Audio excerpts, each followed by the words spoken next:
नमस्कार दोस्तों, the dynamic education में आपका बहुत बहुत स्वागत है। आशा करता हूँ इस कोरोना बहुत सेफ होंगे। तो जैसा कि मैंने आपको बोला था, मैं डेली 5 जीके पढ़ाऊंगा। ये जानना आपके लिए बेहद ज़रूरी है। क्यों भाई? क्योंकि आपको 5 जीके ही आपके लाइफ को चेंज कर सकता है। कैसे चेंज कर सकता है? 5 जीके आप अभी से करोगे ना, तो आपके लिए जब एग्ज़ाम दोगे कंपटीशन के लिए, तब तक 3 साल है। ठीक है, 3 साल में सोचो कितने जीके आपको याद हो जाएंगे, आप महारत हासिल कर लोगे।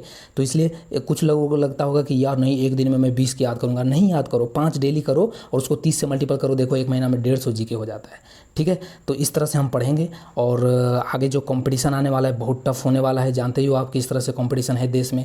तो जितना जल्दी तैयारी स्टार्ट कर दो। और ये ऐसा कोई रिस्ट्रिक्शन नहीं कि कौन से क्लास वाले देख सकते हैं, सभी देख सकते हैं। मैं ऐसे जीके लेकर आऊँगा जो सबके लिए बेहद ज़रूरी है और आपके लाइफ को भी चेंज कर देगा। तो चलिए बिना टाइम वेस्ट करते हुए हम वीडियो को स्टार्ट करते हैं। तो हमारा सबसे पहला क्वेश्चन हमारे पास सामने है कि देखो, भारत में बन रहा है वर्ल्ड का, ध्यान रखना, कहाँ का, वर्ल्ड का सबसे बड़ा सोलर एनर्जी प्रोजेक्ट कहाँ कंस्ट्रक्ट किया जा रहा है, कहाँ बनाया जा रहा है। देखो मैं हिंदी इंग्लिश दोनों में लेकर आया हूँ ताकि किसी को प्रॉब्लम ना हो। तो इंग्लिश वाले इंग्लिश देख लो, हिंदी वाले हिंदी देख लो।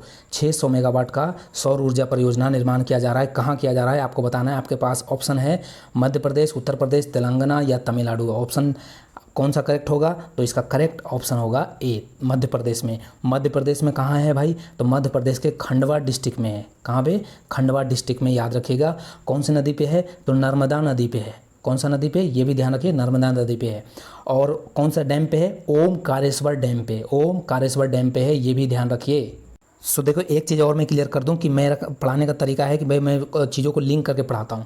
तो मैं भी थोड़ा थोड़ा आपको उस टाइप ढालने का कोशिश कर रहा हूं कि आप एक दूसरे को लिंक करने सीखिए।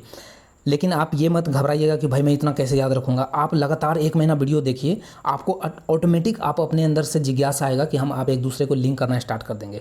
बस आपका क्या काम है? पैसेंस से सिर्फ लाइफ का, पूरे दिन का 5 मिनट जो काम आप, जो टाइम आप फालतू के कहीं किसी दोस्तों में या 5 मिनट मोबाइल में दे देते थे, उसको 5 मिनट निकालना है और यहाँ पर दे देना है ताकि आपका ज़िंदगी अच्छे से बन जाए और हमारा मेहनत सक्सेस हो जाए। ठीक है, और आप लोग बहुत प्यार दीजिए, आशा करता हूँ ऐसा। तो चलिए हम ये ओमकारेश्वर डैम पे हो गया। अब इसमें मैं ये बता दूं कि सोलर परियोजना क्या है, फ्लोटिंग क्या है भाई। तो आप जैसा देख रहे हैं ये नदी में फ्लोट कर रहा है।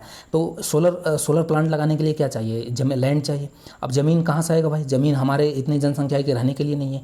तो या तो घर तोड़ो या तो जंगल काटो। दोनों अच्छा टेक्नोलॉजी नहीं है कि भाई हम जंगल काट दें, वो हमारे एनवायरनमेंट के लिए ख़राब है। तो हम क्या करते हैं कि नदी में ही एक बेस बनाते हैं, उस पर हम सोलर प्लांट लगा देते हैं ताकि हमारा जगह भी एक्वायर्ड नहीं हो, हमारा काम भी चल जाए। तो 600 मेगावाट बहुत ज़्यादा होता है। तो ये बना है वर्ल्ड का सबसे बड़ा है, तो ये भी ध्यान रखिए। ठीक है, तो चलिए अब एक क्वेश्चन मैं आपसे पूछता हूँ। मध्य प्रदेश के गवर्नर लिखकर बताइए। चीफ मिनिस्टर तो आप सब जानते होंगे, मध्य प्रदेश में अभी गवर्नर कौन है लिख कर बताइए कमेंट सेक्शन में। और एक फ्लोटिंग सोलर प्लांट और लग रहा है। कहाँ पे?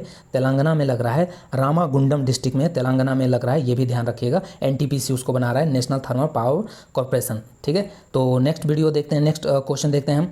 तो ये क्वेश्चन भी बहुत इंपॉर्टेंट है बच्चा, इसको ध्यान रखना। तो क्वेश्चन क्या है? क्वेश्चन है कि हाल ही में राज्यसभा के मनोनीत सदस्य रघुनाथ मोहपात्र, उनका निधन हो गया। वो किस क्षेत्र से संबंधित थे? तो टीचर थे कि पेंटर थे कि लॉयर थे या स्कल्पचर थे? तो देखो ये आपको फोटो देखकर पहचान गए होंगे। ये पीछे मूर्ति है, तो ये एक मूर्तिकार थे। अब ये इतना फेमस नाम क्यों है भाई? ये फेमस इसलिए है क्योंकि पहली बात तो याद रखिए ये उड़ीसा से है। कहाँ? उड़ीसा से। उड़ीसा में कौन सा मंदिर है? कोणार्क मंदिर। कोणार्क सूर्य मंदिर आप सुने होंगे, कोणार्क सूर्य मंदिर। वहाँ पे इनकी मूर्तियाँ, इनके डिजाइन का मूर्तियाँ रखा हुआ है। हमारे जो पार्लियामेंट है वहाँ भी कई सारे डिजाइन इन्होंने किए हैं। तो काफ़ी फेमस मूर्तिकार हैं। और ये फेमस, ये इनका नाम इसलिए भी आपको याद रखना पड़ेगा क्योंकि ये इनको तीनों बड़े बड़े अवार्ड मिल चुके हैं। पद्म विभूषण, पद्म भूषण और पद्मश्री, ये तीनों मिल चुका है इनको। तो इसलिए ये फेमस चेहरा है। आप बहुत ज़्यादा मतलब ये फेमस है, कोई भी एग्जाम में आप आशा कर सकते हैं कि आ सकता है। तो ये चीज़ ध्यान रखिएगा। किससे हैं? मूर्तिकार थे। कौन भाई? तो रघुनाथ मोहपात्र। चलो भाई नेक्स्ट क्वेश्चन चलते हैं हम। नेक्स्ट क्वेश्चन क्या है हमारा? देखो नेशनल राष्ट्रीय डेयरी विकास बोर्ड के नए अध्यक्ष कौन बने हैं? ठीक है, तो कौन बने हैं भाई बताइए। आपके पास ऑप्शन है दिलीप रथ, वर्षा जोशी, अमृता पटेल और टी नंदन कुमार। तो इसका करेक्ट आंसर क्या हो जाएगा? बी ऑप्शन हमारा करेक्ट हो जाएगा, वर्षा जोशी। कौन है? वर्षा जोशी। आपको नाम सुन के लग रहा होगा कि ये फीमेल होंगे, बट ये मेल हैं, वर्षा जोशी।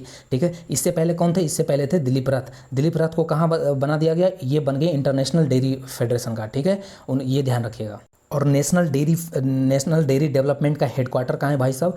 तो नेशनल डेयरी का जो है वो आनंद डिस्ट्रिक्ट गुजरात में है, और अमूल का भी गुजरात में है, ये भी ध्यान रखिएगा। अमूल का भी कहाँ है? गुजरात में है। तो ये 2 चीज़ आप ध्यान रखिएगा, दिलीप रथ और वर्षा जोशी दोनों नाम याद रखना, ठीक है। चलो नेक्स्ट क्वेश्चन देखते हैं हम लोग। तो नेक्स्ट क्वेश्चन हमारा है कि भाई अभी आप जानते हो कि 3 स्टेट में चुनाव हुए थे, कहाँ कहाँ? वेस्ट बंगाल, तमिलनाडु और कहाँ एक हुआ था? असम, ठीक है।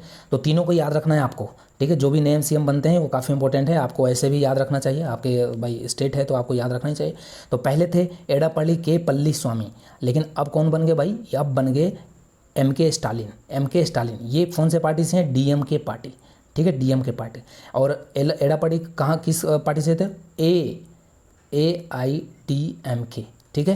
तो ये ध्यान रखिएगा ये। और वेस्ट बंगाल का कौन बने हैं? वेस्ट बंगाल का वही रिपीटेड ममता बनर्जी। और असम के चेंज हो गए, वैसे बीजेपी का ही सरकार है, लेकिन पहले थे सर्बानंद सोनोवाल, लेकिन इस बार उनको चुना नहीं गया। इस बार चुना गया है, काफ़ी यंग है, और ये है हेमंता बिस्वा शर्मा। ये ध्यान रखिएगा, हेमंता बिस्वा शर्मा। मैं डेली रिपीट कराते रहूँगा, आपको ऑटोमेटिक याद आ जाएगा, हो जाएगा, आपको टेंशन नहीं लेना है। चलिए नेक्स्ट क्वेश्चन हम देखते हैं बच्चों। नेक्स्ट क्वेश्चन हमारा है कि भाई नवीन पटनायक ने इनॉग्रेट किया है भारत का पहला फायर पार्क का उद्घाटन किया है, कहाँ स्थित है? भुवनेश्वर में है, कटक में है, कि बालासोर में है, कि मयूरभंज में है? तो नाम सुनकर तो आपको पता लग गया होगा कि सारे ये उड़ीसा के जगह हैं, उड़ीसा के ही नवीन पटनायक चीफ मिनिस्टर हैं, ठीक है। तो आपको बताना है कि भाई कहाँ है? भुवनेश्वर में इसका करेक्ट आंसर हो जाएगा भुवनेश्वर, ठीक है, भुवनेश्वर इसका हो जाएगा। अब फायर पार्क क्या होता है? फायर पार्क जैसे पार्क क्या होता है? पार्क में हम वो चीज़ें रखे जाते हैं उससे रिलेटेड, जो लोग वहाँ देखकर, वहाँ घूमने जाएं तो उसको देखकर मतलब पता लगा पाएँ कि हाँ ऐसे ऐसे ये चीज़ें फायर ब्रिगेड वाले, जैसे फायर ब्रिगेड के कोई लोग हैं वो उन्होंने अपना जान गंवा दिया कहीं पे आग को बुझाते हुए, तो ये सब चीज़ उनका स्मारक वगैरह बनाया जाता है फायर पार्क में। तो ये चीज़ आपको ध्यान रखना है, ठीक है। तो चलिए हम नेक्स्ट क्वेश्चन देखते हैं भाई। तो नेक्स्ट क्वेश्चन हमारा आज का क्वेश्चन हो गया, लास्ट क्वेश्चन आपके लिए है, this question today for you, ठीक है। तो आपके लिए क्वेश्चन क्या है, और इसलिए मैंने ये पूछा है क्योंकि इस पेंडेमिक में WHO का काफ़ी जिक्र हुआ है। मैं फुल फॉर्म बता देता हूँ, इसका फुल फॉर्म होता है वर्ल्ड हेल्थ ऑर्गेनाइजेशन। तो इसका हेडक्वार्टर बताना है कि जेनेवा में है, कि पेरिस में है, कि न्यूयॉर्क में है, कि ऑस्ट्रिया में है। ये 4 ऑप्शन आपके पास है, ये आपके लिए है, ये हमें कमेंट सेक्शन में बताइए और काफ़ी एलोबरेट करके बताइएगा, ठीक है। मैं आपके क्वेश्चन को पिन भी कर दूंगा यदि बहुत अच्छा होगा तो और जिसका भी कमेंट पसंद आए तो उसको लाइक ज़रूर करना। तो चलिए फिर नेक्स्ट वीडियो में मिलते हैं, लेकिन मैं आशा आपसे यही करूंगा कि इस वीडियो को ज़्यादा से ज़्यादा शेयर कीजिएगा, और चैनल पर नए हैं तो चैनल को सब्सक्राइब कर लीजिएगा, ताकि मैं इस टाइप के हर वीडियो का नोटिफिकेशन आप तक सबसे पहले पहुंचे। So thank you for watching the dynamic education, और फिर मिलते हैं नेक्स्ट वीडियो में, तब तक गॉड ब्लेस यू ऑल।